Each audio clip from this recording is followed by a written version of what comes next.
Hello বন্ধুরা, আমি রাখি আর আমার চ্যানেল বাঙালি রান্নাঘরে আপনাদের সবাইকে ওয়েলকাম জানাচ্ছি। আজকে আমি আপনাদের সাথে একটু অন্য স্বাদের দারুণ স্বাদের একটি রেসিপি শেয়ার করছি। আজকে আমি বানাচ্ছি পুর ভরা অমলেট কারি। আর এই ডিমের অমলেট কারিটা আপনারা রুটি, ভাত, পরোটা এগুলো সব কিছুর সাথেই পরিবেশন করতে পারবেন। আশা করি আপনাদের আজকের রেসিপিটা খুব ভালো লাগবে। চলুন আর দেরি না করে আজকের এই রেসিপিটা আমরা শুরু করি। আমাদের আজকের এই রেসিপিটা বানানোর জন্য এখানে আমি 4টে ডিম নিয়ে নিয়েছি। আর এখানে আমার রয়েছে দুটো মিডিয়াম সাইজের আলু। আলুটাকে ভালো করে সেদ্ধ করে নিয়ে এটাকে ম্যাশ করে রেখেছি। তো এখন আমি রান্নাটা শুরু করছি। এখন আমি গ্যাসে একটা কড়াই বসিয়ে দিয়েছি।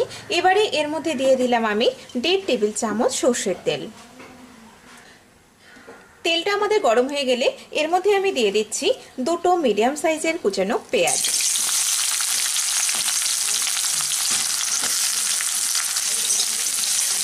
এখন এই পেঁয়াজটাকে আমি হালকা বাদামি করে ভেজে নিচ্ছি।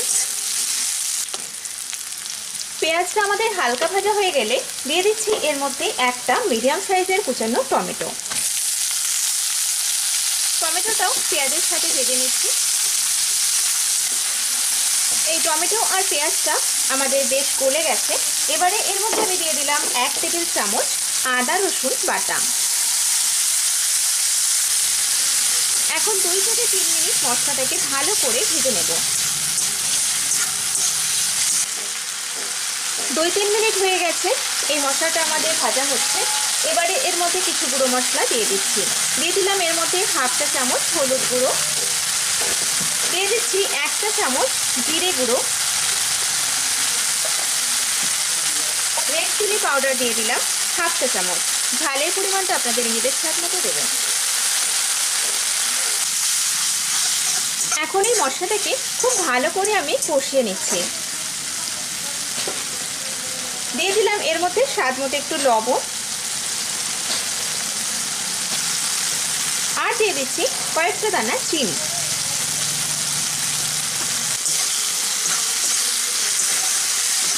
এই মশলাটাকে আমি একদম একটু শুকনো শুকনো করে ভেজে নিচ্ছি।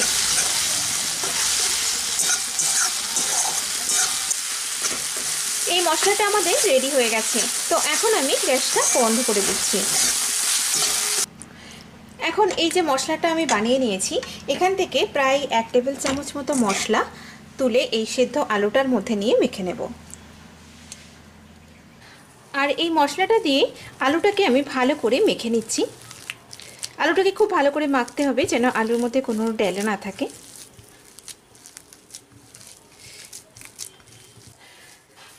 আলুটা আমাদের মাখা হয়ে গেছে। আর আজকে আমি যেহেতু 4টে ডিম দিয়ে বানাচ্ছি, তাই জন্য এই আলুটা থেকে আমি 4টে আলুর এই বল তৈরি করে নিচ্ছি। আলুর এই বলগুলো আমাদের তৈরি হয়ে গেছে। এবারে আমি কি করব, একটা বাটির মধ্যে ডিমটা একটা করে ডিম আমি ফাটিয়ে নিচ্ছি।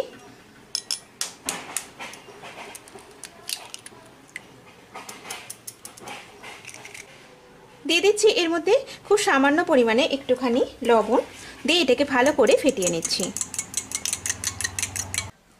এখন আমি গ্যাসে আর একটা কড়াই বসিয়ে দিয়েছি। দিয়ে দিচ্ছি এর মধ্যে 2 চা চামচ মতো সর্ষের তেল। ডিমের অমলেটটাকে বানিয়ে নেব। তেলটাকে আমি একটু ভালো করে কড়াইয়ের মধ্যে ছড়িয়ে নিয়েছি। এবারে এর মধ্যে এই ফেটিয়ে রাখা ডিমটা দিয়ে দিচ্ছি।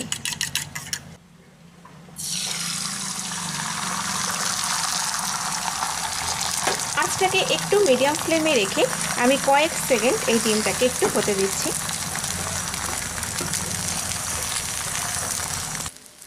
দেখুন ডিমের উপরের দিকটা কিন্তু একটা ড্রাই ভাব চলে এসেছে।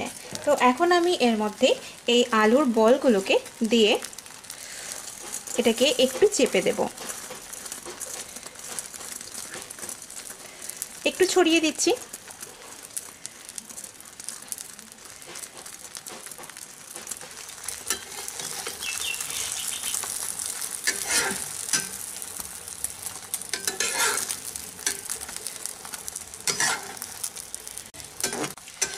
এটা আমাদের তৈরি হয়ে গেছে।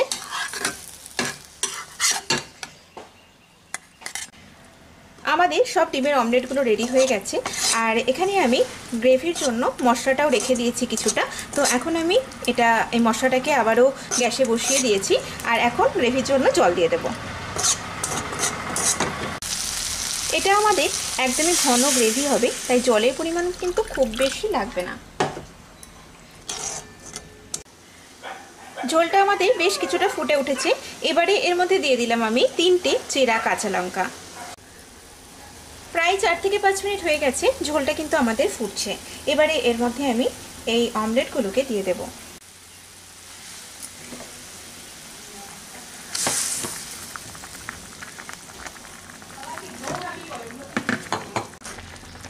অমলেটগুলোকে দিয়ে আর আমি এটাকে 2-3 মিনিট মতো ফোটালেই আমাদের এটা রেডি হয়ে যাবে।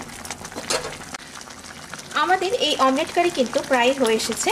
দেখুন এটাতে গ্রেভিটাও বেশ অনেকটাই ঘন হয়ে গেছে, আর ঠান্ডা হলে এটা আরও বসে যাবে।